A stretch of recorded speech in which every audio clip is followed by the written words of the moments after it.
Bonjour à tous et à toutes et je vous retrouve aujourd'hui pour un book haul énorme, catastrophique, tout ce que vous pouvez imaginer pour un book haul, c'est incroyable, c'est une débâcle totale. J'avais dit pourtant dans les sessions précédentes que j'essaierais de me réduire. Et en fait, je ne sais pas ce qui s'est passé. Je ne contrôle plus rien, tout va mal. Enfin, tout va mal, on va pas se plaindre non plus, hein. Donc en fait, ce book haul est tellement énorme que je vais vous le faire en deux parties. Ce sera bien plus raisonnable parce que sinon vous en aurez pour 1 heure. Et puis ça fait 2 fois plus de fun, donc on va commencer tout de suite.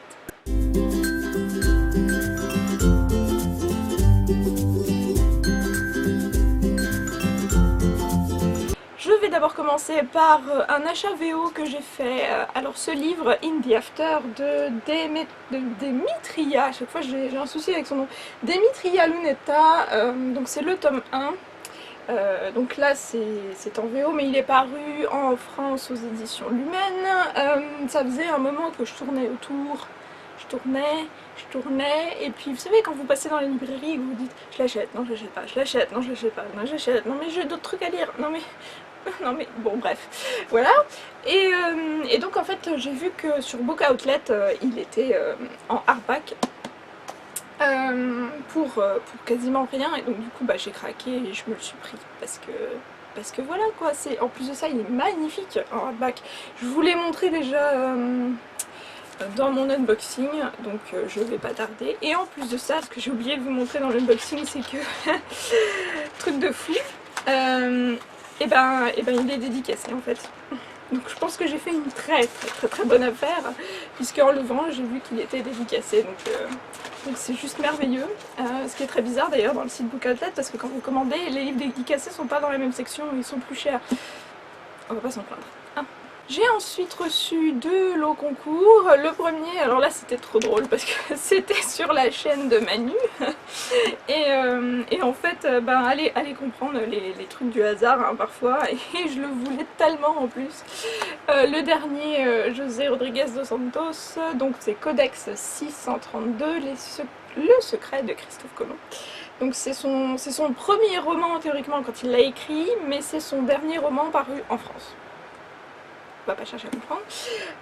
Voilà, et puis en plus de ça, donc thriller ésotérique hein, comme d'habitude, et en plus de ça, historique. Vous savez combien je les aime. donc j'ai vraiment très hâte de découvrir cette histoire, et surtout qu'il nous l'avait tellement bien vendue quand je l'avais rencontré. D'ailleurs je vous incite à aller voir la vidéo si vous ne l'avez pas déjà vue. Et je pense qu'une fois que vous aurez vu cette vidéo, vous allez vous jeter sur ces autres livres. Voilà. J'ai également gagné un jeu sur la page Facebook des éditions Actes Sud, donc il s'agit de Le charme discret de l'intestin de Julia Enders. Voilà, je vais pas rentrer dans les détails de ma vie privée, mais c'est vrai que c'est toujours très intéressant de voir ce qui se passe un peu à l'intérieur, nos aliments et tout ça, et voir un peu comment ça fonctionne. Et c'est vrai que j'ai déjà lu des extraits et ça a l'air super passionnant en fait. Et en plus de ça, l'écriture est ponctuée de petits dessins assez humoristiques, donc, et qui vous font comprendre un peu comment votre intestin fonctionne. Hein, bon appétit. Voilà. Et puis ouais non c'est super marrant. J'essaye de vous retrouver un truc assez drôle que j'avais vu dedans, je suis pas sûre. Enfin moi ça m'avait fait rire, et puis surtout que le livre s'achève par cette petite image. Donc voilà. Comment se cultiver et enrichir sa culture scientifique tout en restant drôle et sympa. Et en plus de ça, ce livre, à ce qui paraît, cartonne en librairie. Au point de vue, ouais, plus d'1 million d'exemplaires en Allemagne. Et donc à ce qui paraît, c'est vraiment un très bon bouquin.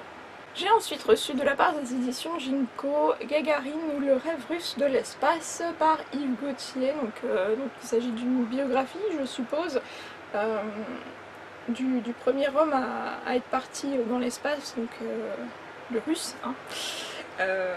Donc voilà, ça peut être intéressant, et surtout qu'en ce moment, en plus de ça, je suis dans ma lecture que je vais vous présenter tout de suite après, dans une lecture qui parle justement de conquête spatiale, donc pourquoi pas, ça peut être vraiment passionnant. Donc je vous disais que ma lecture en cours en ce moment, il s'agit de Phobos de Victor Dixon, donc le tome 1 paru à la collection R Robert Laffont le 11 juin, si je ne dis pas de bêtises. J'en suis à la moitié, ouais, quasiment, acte 3. Et j'ai déjà commencé à mettre tout plein de petits post-it dessus, voilà, donc franchement j'aime bien. Pour le moment c'est une écriture très particulière, très cinématographique. Et franchement je verrai vraiment une série télé ou un film adapté de ce livre, donc je vous conseille fortement de rester branché pour ma chronique qui arrivera très bientôt, je l'espère. 11 juin aussi est sorti le tout dernier tome de Night School, oui, de CJ Doherty, donc fin de partie, toujours à la collection R, édition Robert Laffont. Dernier tome, alors j'avais commencé à le lire mais j'ai été obligée d'arrêter pour lire d'autres choses, donc j'en suis à un peu plus de 100 pages. C'est un shame on me parce que normalement j'aurais dû pouvoir le dévorer d'un coup, mais qu'est-ce que vous voulez, quand on est blogueur, parfois il y a des urgences qui font qu'on est obligé de lire des livres en priorité et pas forcément ceux qu'on voudrait tout de suite, donc voilà, il sera lu cet été, j'espère. Le plus vite possible, et en tout cas si c'est pas déjà fait, rejoignez la page Night School France sur Facebook, parce que bon, il y a des concours comme d'habitude et je pense qu'il y aura d'autres concours à venir, même si la saga est terminée. Je pense qu'on est capable de vous gâter encore un petit peu.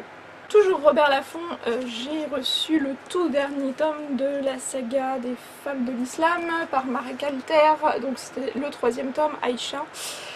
Couverture absolument magnifique, on va enlever le bandeau qui est un peu moche, mais couverture sublime, vraiment. Et je pense que c'est vraiment une lecture particulièrement d'actualité, voilà, vu ce qui s'est passé en France et en Tunisie et au Koweït aussi. Voilà, je pense que c'est assez intéressant de comprendre un peu où tout a commencé, les places de la femme à l'intérieur de la religion islamique, enfin musulmane, je vais y arriver, de la religion musulmane, parce que c'est pas la même chose. Voilà, donc si vous avez toujours pas, je vais y arriver, si vous n'avez toujours pas commencé à lire cette trilogie, donc Khadija, hein, la chronique est déjà sur le blog, donc je vous invite fortement à aller y faire un tour. Et en plus de ça, le premier tome vient de ressortir aux éditions Pocket, il me semble. Des éditions Michel Laffont, cette fois-ci, j'ai reçu Invisibilité de Andrea Kremer et David Léviathan. Ouais, franchement la couverture alors déjà est magnifique. Hein, je pense que vous pouvez voir qu'il y a des travaux de reflets sublimes. Le revers aussi est juste magnifique. Je passerai sur la couleur de ce livre. Salut Manu. Et ouais, non, ça a l'air franchement intéressant. C'est l'histoire d'un garçon qui est invisible depuis toujours, à cause d'une malédiction, et une fille un jour arrive à enfin le voir. Donc voilà, il y a une histoire de malédiction, il y a une histoire d'amour aussi à l'intérieur, et ça a l'air intéressant.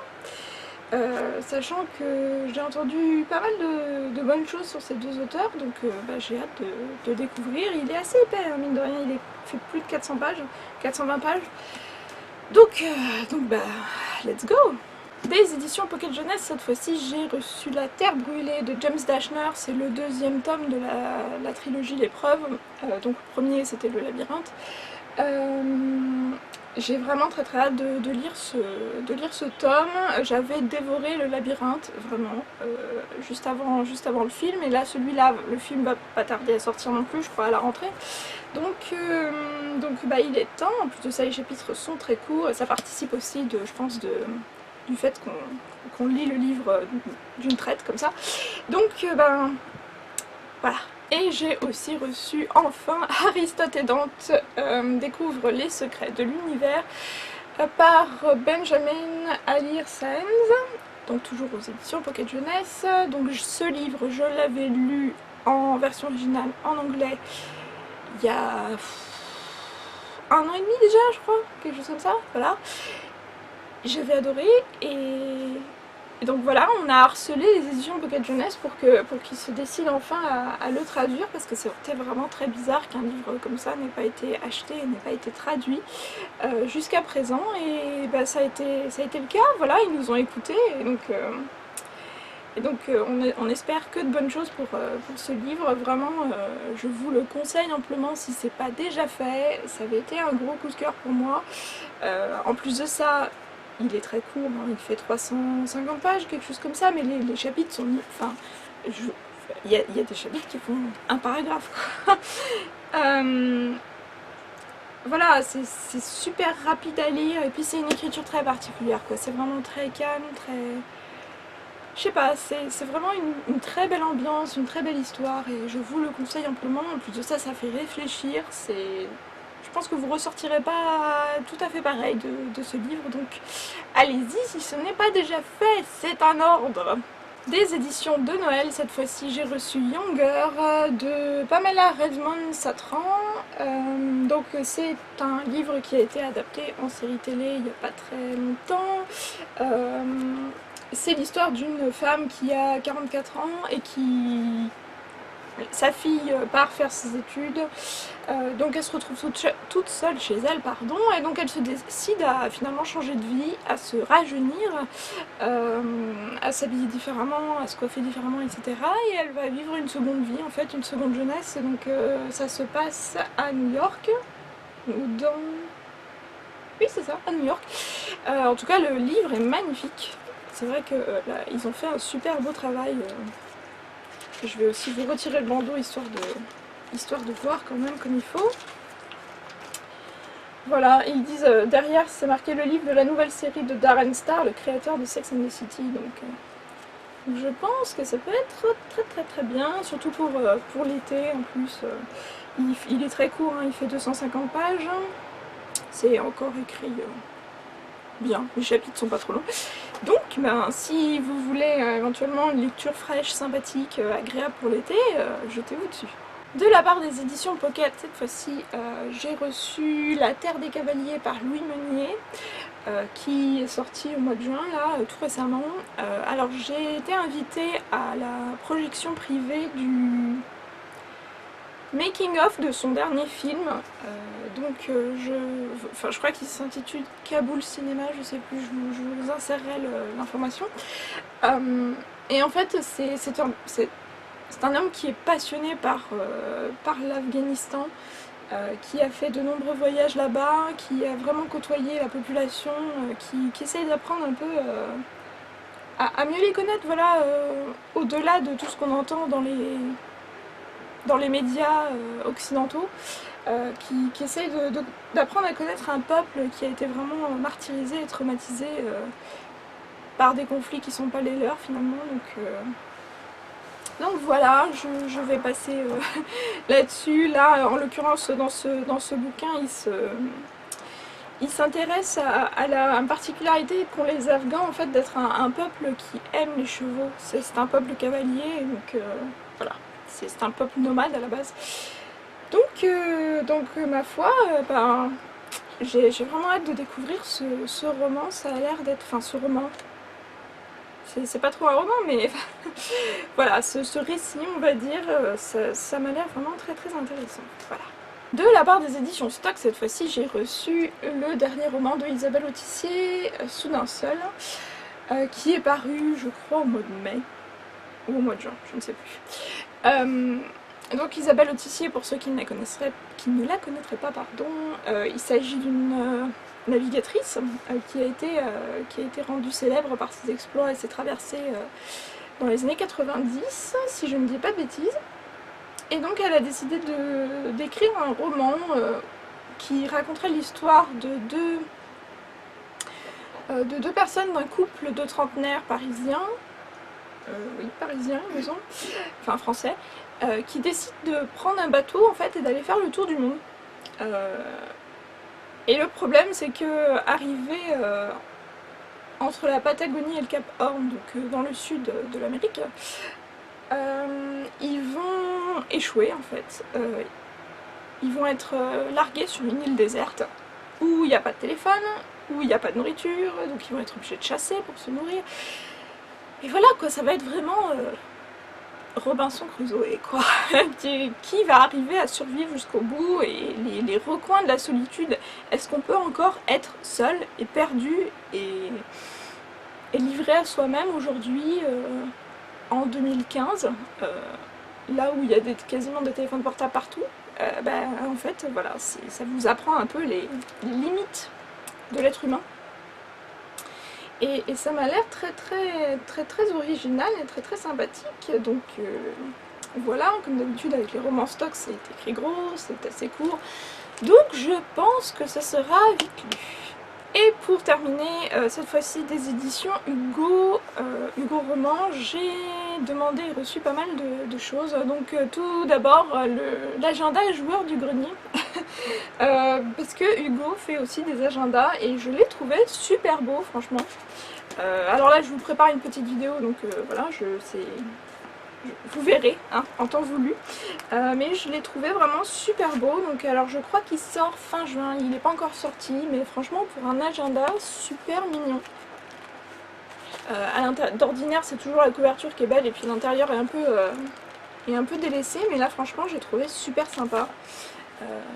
Donc vous le reverrez sur ma chaîne de toute façon avant la rentrée, parce que je vous referai une vidéo organisation avant la rentrée, mais en tout cas pour son prix il est à 9,99 €. D'ordinaire des agendas comme ça ça vaut 14 € quoi. Donc, et ils en ont tout plein, donc je vous présenterai ça avant la rentrée. Hugo qui m'a également envoyé le 3e tome de la saga Ten Tiny Breaths de K.A. Tucker. Donc il s'agit de Saisir, 4 Seconds to Lose. Il est très épais par rapport aux autres. Il fait 460 pages, quelque chose comme ça, c'est écrit tout petit. C'est écrit tout petit. Mais bon, voilà, ça revient encore sur d'autres personnages de cette saga, et il me semble ce tome-ci s'intéresse plus particulièrement au gérant de la boîte de striptease. Voilà, donc on va apprendre à le connaître un peu mieux. C'est parti hein. Je vous en avais déjà parlé dans ma vidéo guide du roman historique, et donc est enfin sortie La fille du faiseur de roi de Philippa Gregory.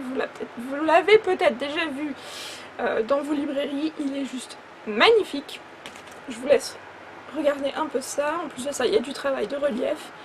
Il est juste merveilleux. Donc oui, c'est très étrange de dire que Hugo publie les romans de Philippa Gregory à partir du dernier en remontant en fait. Donc pourquoi pas, mais je pense que ça doit être un souci d'acquisition des droits. Ma foi, je pense que vous pouvez quand même commencer à le lire, parce que ça peut être toujours intéressant quoi, mais voilà, La guerre des deux roses, qui a notamment inspiré George R. R. Martin pour Game of Thrones, donc c'est toujours... voilà, hein, si vous avez vu le final de la saison 5, le truc improbable là, qui nous a fait nous arracher les cheveux, et que vous ne pouvez pas attendre la suite encore un an pour avoir la saison 6, et lancez-vous dans les sagas de Philippa Gregory. Je vous remets aussi le lien de ma vidéo sur le roman historique d'une façon générale pour vous donner des idées, parce que j'en présente pas mal. Et ouais, lancez-vous, parce que je vous assure que vous allez être pris en matière de retournement de situation, de trahison, je sais pas, d'assassinat, un truc comme ça, c'est vraiment incroyable. Et c'est vraiment une grosse fresque historique, donc je vous conseille amplement de découvrir cette saga. Et pour terminer, pour boucler cette vidéo qui commence déjà à se faire très longue, ils m'ont envoyé le cahier de vacances pour adultes de 17 à 117 ans, donc toujours Hugo, hein, qui fait des cahiers de vacances. Et donc j'avais jamais essayé, enfin c'est vrai que quand j'étais petite j'étais une adepte des cahiers de vacances, voilà, mes parents m'ont toujours acheté des cahiers de vacances pour ne pas laisser reposer mon cerveau en paix, hein, n'est-ce pas? Et donc c'est vrai que j'ai vu que les cahiers de vacances se développaient pour les adultes également, et j'ai trouvé que ça pouvait être assez marrant plutôt que de faire des éternels mots croisés ou sudoku quand on essaye de tuer le temps en vacances. Bah, ça peut être intéressant d'essayer de tester ses connaissances comme ça. Enfin, finalement, c'est un truc de mots croisés comme un autre. Ouais, enfin, vous m'avez compris. Et je pense que si vous êtes sur ma chaîne depuis suffisamment longtemps, vous commencez à comprendre ma logique en fait, même si ce que je dis n'a pas vraiment de sens, tout va bien. Et franchement, ouais, c'est pas mal, ça fait réviser le français, ça fait réviser l'histoire, les maths, la culture générale, vous avez aussi, vous voyez, des mots fléchés, etc. Donc, pourquoi pas, les sciences de la Terre, oui, la culture générale, vous avez aussi des people, etc. Je fais tout tomber. ça peut être vraiment sympa. Donc, ma foi, hein, si vous le trouvez, bah, essayez de lui donner sa chance. En plus de ça, il n'est pas cher du tout. Il coûte 8,95 €. Est-ce qu'il y a la date de sortie? Bah, dès le 15 mai, je pense que vous avez peut-être dû le croiser, donc donnez-lui sa chance lui aussi. Je sais que moi, en tout cas, il m'accompagnera pendant mes vacances. Je le mets dans ma valise et voilà. C'est tout pour cette première partie, qui est déjà très longue. Cette première partie du book haul du mois de juin 2015. C'est une catastrophe. Je vous jure que c'est une catastrophe. Je ne sais pas où est-ce que je vais ranger tout ça. J'ai déjà vidé ma bibliothèque et il va falloir déjà que je la revide encore, donc tout va bien. Je vous dis à très bientôt pour une nouvelle vidéo, je vous dis de très bonnes lectures, de bonnes vacances, si vous partez en vacances très bientôt, et puis à très vite pour la suite de ce book haul. Salut! C'est comique. Voilà, on voit que ça fait un moment que j'avais pas fait d'unboxing, j'ai perdu l'habitude de ces gros paquets.